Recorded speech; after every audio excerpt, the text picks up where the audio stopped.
Class 8 आप सभी का फिर से एक बार स्वागत है हमारे YouTube चैनल पाठशाला सर्जी पे। तो इम्पोर्टेंट मैथ्स क्वेश्चन की प्लेलिस्ट में हम लोग आ चुके हैं पार्ट नंबर 14। ये हमारा सेकेंड लास्ट वीडियो है। इसके बाद एक पार्ट और आने वाला है, पार्ट नंबर 15। तो ये आपके फाइनल 15 प्लेलिस्ट या वीडियो जो है वो खत्म होने वाला है। तो चलिए जल्दी से इस वीडियो को स्टार्ट करते हैं। तो अब आता है हमारा क्वेश्चन नंबर 8। इसके पहले पूरे सारे क्वेश्चन को हमने कर लिया। जिन लोगों ने नहीं देखा है जल्दी से जल्दी जाके इसके पहले जितने भी वीडियो है सभी को देख लें, ताकि आपके पेपर की तैयारी बहुत अच्छे से हो सके।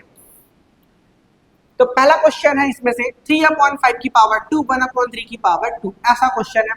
तो ध्यान से देखो, दोनों में स्क्वायर है और मल्टीप्लाई है, तो दोनों को हम लोग एक साथ कर सकते हैं। कैसे करेंगे तो ध्यान से देखिए।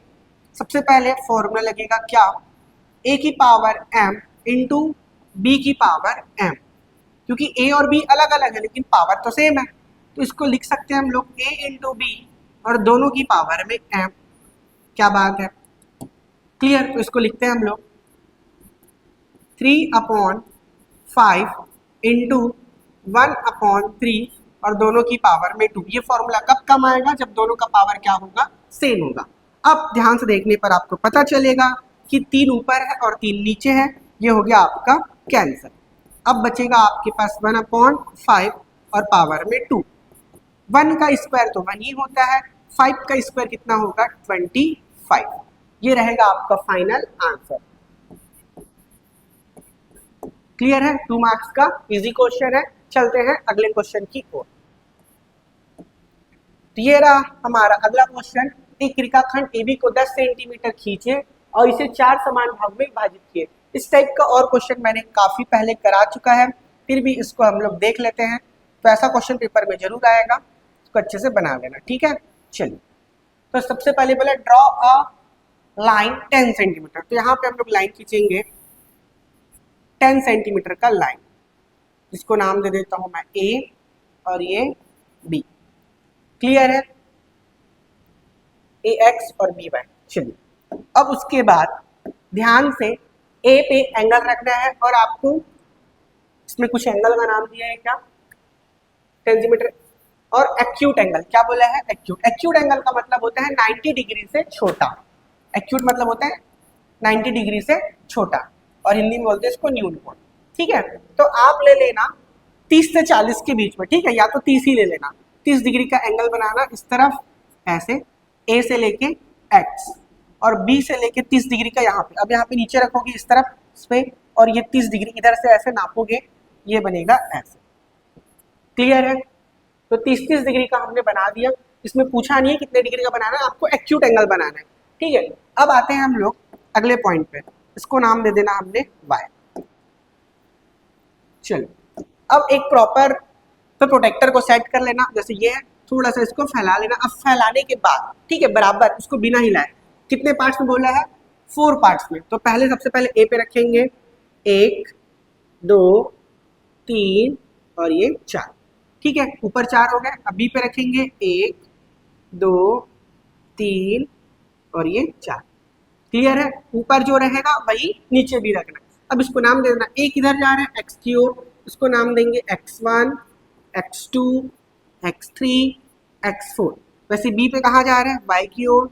ये होगा आपका Y1, ये होगा आपका Y2, ये होगा Y3 और ये होगा Y4।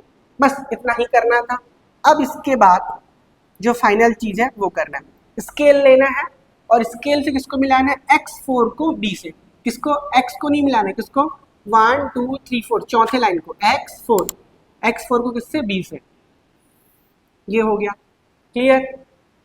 अब उसके बाद X3 को Y1 से स्केल से मिलाएंगे सीधा सीधा, ये होगा X2 से, इसके बाद X1 से और ये होगा ये, ठीक है। ये थोड़ा सा बाहर आ गया है, उसको सीधा मिलाना। तो ये जो AB हमारा कितना था, 10 सेंटीमीटर था। ये जो AB हमारा कितना था, 10 सेंटीमीटर। चलो यहाँ पर लिख लेता हूँ, AB बराबर कितना था, 10 सेंटीमीटर। कितने पार्ट्स में आ गए, 1 2 3 4। इसको नाम भी दे सकते हैं हम लोग, इसमें और कुछ लिखा है क्या, C1 C2 C3। हाँ, C1 C2 C3। अब जो नाम लिखोगे कंस्ट्रक्शन में उसी नाम को लिखना है, ठीक है।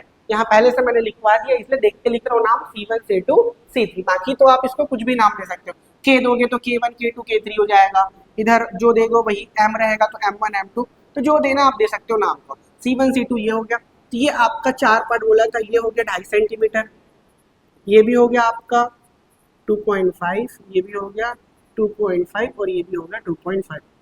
तो हमारा मेन काम क्या था, इसको डिवाइड करना ए बी को 4 पार्ट्स में। तो ये रहा आपके इक्वल 4 पार्ट्स, इस तरीके से आपको बनाना है। अब चलते हैं अगले क्वेश्चन की ओर। ये रहा अगला question, find the arithmetic mean. क्या बोला अगला question, find the arithmetic mean, इस नंबर का मीन निकालना है। तो मीन का फॉर्मूला क्या होता है, सभी को पता होगा, mean is equal to sum of data, उसके बाद रहेगा नंबर ऑफ डाटा, कितने नंबर से कितने ये, ये रहा मीन। मीन मतलब होता है समांतर मान, ठीक है। और फॉर्मूला सम ऑफ डाटा मतलब प्रेक्षणों का योग, प्रेक्षणों या फिर आंकड़ों का योग, और यहाँ पे प्रेक्षणों की संख्या, प्रेक्षणों की संख्या, ठीक है। इसको आंकड़े भी लिख सकते हो, है ना। ये है आपका फॉर्मूला। तो मीन सबको ऐड करना है, तो क्या क्या है हमारे पास, 81 plus 74 plus 69 plus 73 plus 91 plus 55 plus 61, ये रहा। काउंट कर लेते, 1 2 3 4 5 6 7, 1 2 3 4 5 6 7 और यहाँ पे आएगा 7। अब ऐड करेंगे, ठीक है। 5 और 1 6 7 3 10, 10 और 9 19, 19 और 1 20, 20 और 4 24, 24 का आ गया हमारे पास 4, कैरी आ गया 2, साइड में रखते हैं। अब 6 और 5 11, 11 और 9 20, 20 और 7 27, 27 और 6 33, 33 और 7 हो गया आपका 40, 40 और 8 48, 48 और 2 50। तो आप जैसे जोड़ने में कंफर्टेबल है वैसे जोड़ लेना, चाहो तो आप इसको लिख के भी जोड़ सकते हो, जैसे हम लोग लिखते हैं ना ऐसे 23 52 74, ऐसे करके भी आप प्लस कर सकते हो, क्योंकि इस पूरे क्वेश्चन का जो आंसर है वो किस पे टिका हुआ है, एडिशन में या फिर जोड़ने पे। क्लियर है। तो अगर आपने गलत जोड़ा तो आपका आंसर आएगा गलत, बाकी सब चीजें सही। अब डिवाइड करना है, तो 7 7 सा 49, 7 7 सा 49, एक बचेगा और ये 40, 7 2 सा 40। तो ये रहा आपका सिंपल सा आंसर। तो क्या करना था भैया, इसको जोड़ना था, जोड़ के इससे डिवाइड करना था, सम एंड डिवाइड। अगला क्वेश्चन है, ये क्वेश्चन इस टाइप से मतलब इस चैप्टर से भी काफी सारे क्वेश्चन हमने कराया हुआ है, तो चलिए इसको भी कर लेते हैं। तो क्या बोले हैं, price of 15 ticket of equal price is ₹18। 15 ticket का प्राइस जो है वो 18 रुपए है, और सभी का क्या है, प्राइस सेम है, मतलब हर एक टिकट उतने का ही है जितने का बाकी टिकट है। How many ticket of the same price can be bought in 72, मतलब 72 रुपए का कितना टिकट हम खरीद सकते हैं। तो ध्यान से देखिए, हमारे पास क्या है, एक तो टिकट है और दूसरा प्राइस है। यहाँ पे लिख लेते हैं टिकट और ये प्राइस। बॉक्स बनाना बहुत ही आसान है, ताकि आपको जो क्वेश्चन है वो प्लग क्लियर हो जाए। तो टिकट जो था वो 15 टिकट था, कितने रुपए का था, 18 रुपए का। अब उसके बाद सेकंड में क्या बोल रहा है, हाउ मेनी टिकट, मतलब टिकट नहीं पता है, इसको हम लोग ले लेंगे के। हाउ मेनी टिकट मतलब of the same price can be brought 72 rupees, ये रहा हमारा 72। अब इसको बॉक्स में पैक कर देते हैं। इससे पूरा क्लियर हो गया कि हमको 72 रुपए में कितना टिकट आएगा वो निकालना है। तो अगर मैं इसको बोलता हूँ x और इसको बोलता हूँ y, तो x वाली लाइन में ये होगा x1 और ये होगा x2, वैसे ही y वाली लाइन में ये होगा y1 और ये होगा y2, इसको भी लिख लेते हैं x1 और ये x2, ठीक है। अब तो ये ध्यान से समझना है कि ये डायरेक्ट वेरिएशन है कि इनडायरेक्ट वेरिएशन है, उसी हिसाब से हमारा क्या लगेगा, फॉर्मूला लगने वाला है। तो चलिए इसको मैं समझाता हूँ आपको, ध्यान से देखिए। अगर टिकट 5 टिकट है, ठीक है, और 5 टिकट का प्राइस मान के चलो कितना दिया हुआ है 25, 5 टिकट का प्राइस कितना दिया हुआ है आपको 25। अगर मैं टिकट को और बढ़ा दूं, 5 को कर दूं कितना 10, तो टिकट का जो प्राइस है वो भी क्या होगा, बढ़ जाएगा। मतलब 5 के बाद 10 हुआ, अब मैंने 15 कर दिया, तो जो टिकट का प्राइस है वो और बढ़ जाएगा। कहने का मतलब जैसे कि 5 का 25 था तो 10 का कितना हो गया 50, अब 15 का कितना हो जाएगा 75। मतलब टिकट के नंबर को कम करूंगा तो प्राइस भी क्या होगा, कम होगा। इसको बढ़ाऊंगा तो ये भी बढ़ेगा, मतलब दोनों एक साथ बढ़ रहे हैं। तो जब ये दोनों एक साथ बढ़ेगा या जो दोनों है एक साथ घटेगा, तो इसी को हम लोग क्या बोलते हैं, डायरेक्ट वेरिएशन। डायरेक्ट वेरिएशन यहाँ पे लिखेंगे हम लोग,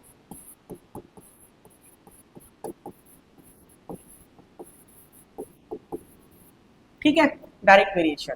तो इस डायरेक्ट वेरिएशन का फॉर्मूला क्या होता है, x1 अपॉन x2, उसके बाद y1 अपॉन y2। x1 कौन सा है 15 है आपका, x2 कौन सा है आपका 18, नाउ y1 है आपका, एक सेकंड, x2 जो है वो k है ना, x2 है वो k, हाँ। अब y1 है जो आपका 18, उसके बाद जो y2 है वो कितना है आपका 72। क्लियर है।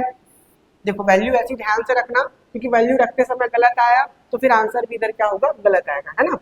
अब क्रॉस मल्टीप्लाई होगा, तो ये रहा आपका 15 इंटू 72, इधर होगा आपका k इंटू 18। क्लियर है, यहाँ तक तो समझ आ गया होगा। अब 15 इंटू 72 और ये 18 आपका आएगा नीचे, और ये रहा k। 18 से 4 बार, 18 चौक 72, 4 टाइम्स में कट जाएगा। 15 इंटू 4, तो 15 4 से होगा ये आपका 60, और k क्या था, टिकट था, तो यहाँ पे लिख सकते हैं टिकट, और ये k का वैल्यू। तो क्या आंसर आया कि 72 रुपए में हम लोग क्या खरीद सकते हैं, 60 टिकट खरीद सकते हैं। ध्यान देखो 18 से ये हो गया 72, मतलब बढ़ गया, तो 15 से 60 ये भी क्या हो गया, बढ़ गया। दोनों एक ही डायरेक्शन में बढ़ रहा है, एक ही डायरेक्शन में है, तो उसको बोलते हैं इन डायरेक्ट वेरिएशन। क्या बोलेंगे, डायरेक्ट वेरिएशन। अगला क्वेश्चन है क्वेश्चन नंबर 13। यदि एक वर्गाकार आकृति का क्षेत्रफल इतना दिया हुआ है तो उस आकृति की एक भुजा की लंबाई ज्ञात कीजिए। ठीक है, इंग्लिश में पढ़ते हैं the area of square, square ये दिया हुआ है, इसके बाद find out the length of one side. चलिए, तो स्क्वायर ये होता है आपका जिसमें चारों साइड क्या होते हैं, इक्वल होते हैं, इसको बोलते हैं स्क्वायर, और इसको बोलते हैं वन। क्लियर है, चारों साइड कैसा होता है, बराबर। अब इसका क्या दिया हुआ है, एरिया, तो बनाते हैं इसका जो ये साइड है इसको ले लेते हैं ए। क्या ले लेते हैं, ए, तो सब ए हो जाएगा। क्लियर है, तो एरिया ऑफ स्क्वायर जो कि है 2025। एरिया ऑफ स्क्वायर क्या होता है, साइड इंटू साइड, मतलब साइड ए है तो ये भी हो जाएगा ए इंटू ए, ये होगा 2025। ए इंटू ए क्या होगा, ए स्क्वायर 2025। अब ए स्क्वायर है तो ए बराबर क्या होगा, स्क्वायर रूट 2025। तो हमको इसका स्क्वायर रूट निकालना पड़ेगा। स्क्वायर रूट निकालने के लिए दो मेथड है, जैसे कि आपको पता होगा, एक तो डिवीजन मेथड है और एक तो तुम्हारा प्राइम फैक्टराइजेशन, प्राइम फैक्टराइजेशन। ठीक है, तो आप दोनों में से किसी भी मेथड को आप यूज कर सकते हो। तो मैं इजी मेथड को यूज करता हूँ ताकि आपको ज़्यादा समझ में आए। 2025, ये रहा 2025, इसका लेंगे हम लोग प्राइम फैक्टर। तो क्या ये 3 से भाग जाएगा, 257, हाँ बिल्कुल ये 3 से भाग जाएगा। 3 6 18, अरे इसको तो नीचे लिखना है, 3 6 कितना हो गया 18, उसके बाद 2 बचेगा, 3 7 21 और 3 5 15। क्या ये फिर से जाएगा 3 से, चेक कर लेते हैं। 7 5 12 6 18, हाँ 3 से जाएगा, 3 दूनी 6, 3 दूनी 6 और 3 पंचे 15। अब ये 3 से नहीं जाएगा, जाएगा 5 4, ये जाएगा 3 से, 3 7 21 और एक बचेगा 3 5 15, 3 से और जाएगा 3 2 6, 3 5 15। अब ये जाएगा 5 से 5 बार और 5 से जाएगा 5 1 5। क्लियर है?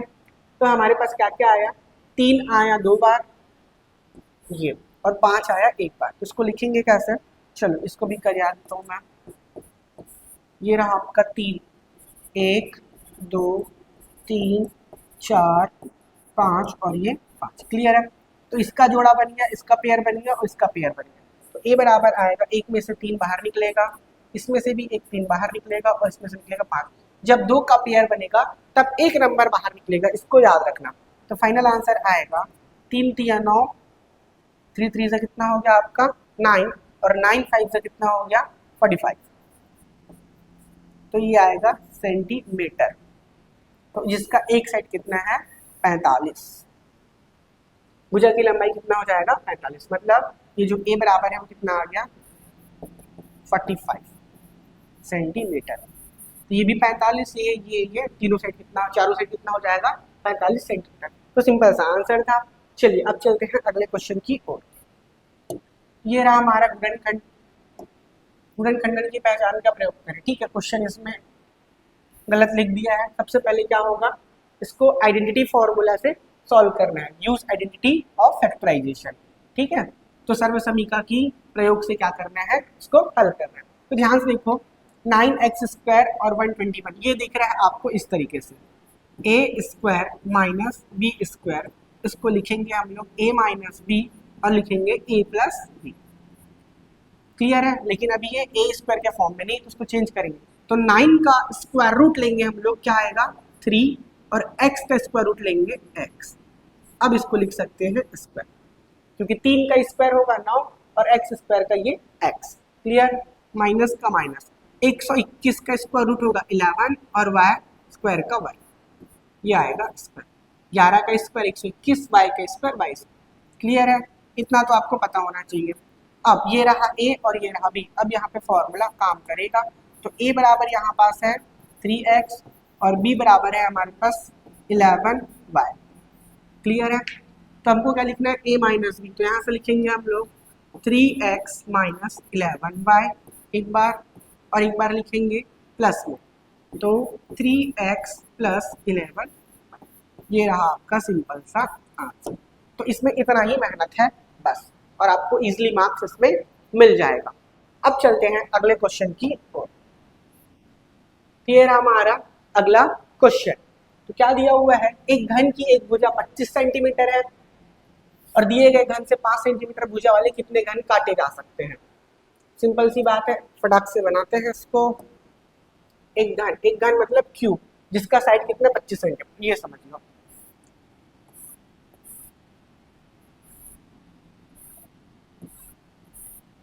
ठीक है, एक घन मतलब क्यूब है, ये ऐसा है।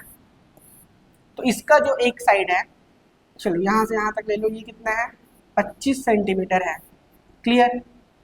उसके बाद बोल रहे हैं हाउ मेनी क्यूब्स, कितने क्यूब्स काटे जा सकते हैं जिसका साइड कितना है 5 है। अब इससे क्या बनाएंगे, एक छोटा वाला क्यूब बना रहे हैं, लेकिन इसका जो साइड है वो कितना है 5 सेंटीमीटर है। क्लियर है? तो ये बड़ा वाला है और ये क्या है छोटा वाला। तो इस बड़े वाले से ये छोटा वाला है वो कितने सारे बना सकते हैं। तो इन दोनों में एक चीज जो सेम रहेगा, क्योंकि ये जितना बड़ा है उतने को ही काट के क्या बनेंगे ये, तो जो इसका वॉल्यूम है और इस जितने भी छोटे वाले बनेंगे उन सबको जोड़ेंगे, इसका वॉल्यूम और इस सब का वॉल्यूम दोनों क्या रहेगा सेम। इसको आप समझ लो, तो बस ये बन जाएगा। तो यहाँ पास लिखेंगे हम लोग नंबर ऑफ क्यूब्स। एकदम सिंपल समझा रहा हूँ, नंबर ऑफ क्यूब्स। ठीक है, क्या चीज बोला मैं, इसका वॉल्यूम और इसका वॉल्यूम। ठीक है, जैसे मान के चलो ये बड़ा वाला है, ये तो हो गया इसका वॉल्यूम। अब इसको मान के चलो 4 ठो बना रहे, तो चारों को जोड़ने से ठीक है तो कितना रहेगा, इतना ही रहेगा कि जितना ये था। क्लियर है, समझ में आ रहा है? क्योंकि इसी को तोड़ के जितना 4 बनेगा, 5 बनेगा, 6 बनेगा, जितना बनेगा, तो उन सबको मिलाएंगे तो उन सब का वॉल्यूम छोटे वालों का और बड़े वाले का दोनों का वॉल्यूम क्या रहेगा सेम। ये चीज समझ में आना चाहिए बस। अब यहाँ पर लिखेंगे हम लोग volume of cube, volume of cube, या फिर लिख सकते हो बिग क्यूब, और यहाँ पे लिख सकते हैं वॉल्यूम ऑफ स्मॉल क्यूब। ठीक है, तो बड़े घन का आयतन और ये होगा छोटे घन का आयतन। यहाँ पे लिख सकते हैं n। वॉल्यूम ऑफ क्यूब मतलब यहाँ पे आएगा 25 और ये आएगा 25, क्योंकि वॉल्यूम का फॉर्मूला है side into side. Volume of small cube ये भी आएगा 5 into 5। Now n is equal to कितना आएगा, अब इसको सॉल्व करना वो आंसर है। 5 से काटेंगे 25 को 5 बार, 5 से 5 ये भी कैंसल, फिर 5 से काटेंगे 25 को कितनी बार, 5 बार, तो फाइनली बचेगा 25 इंटू 5। ये रहेगा 25 इंटू 5, तो n बराबर होगा 125 क्यूब्स। मतलब जब इसको हम लोग तोड़ेंगे तो ये छोटे छोटे कितना क्यूब बनेगा, 125। तो 125 क्यूब का वॉल्यूम और इसका वॉल्यूम दोनों क्या होगा, सेम। उसी बेस पे क्या है ये क्वेश्चन है। क्लियर। अब चलते हैं हम लोग क्वेश्चन नंबर 16 की ओर। काफी सिंपल क्वेश्चन है, देखते हैं। लिखा हुआ है उस समांतर चतुर्भुज का क्षेत्रफल ज्ञात कीजिए जिसका आधार 15 है और ऊंचाई 10 है। क्या लिखा है, पैरेललोग्राम। तो एक पैरेललोग्राम बना देते हैं।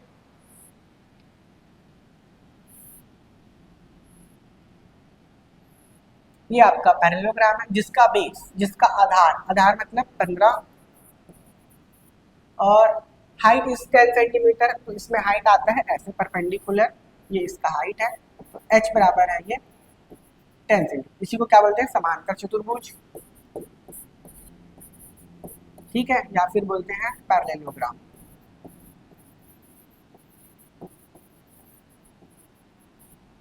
क्लियर है। तो इसका एरिया ऑफ पैरेललोग्राम ये होता है पैरेललोग्राम, बेस इनटू हाइट। तो हिंदी में क्या हो जाएगा, आधार गुणित ऊंचाई। हिंदी में क्या हो जाएगा, आधार गुणित ऊंचाई। तो आधार इसका कितना है 15 और हाइट इसका है 10।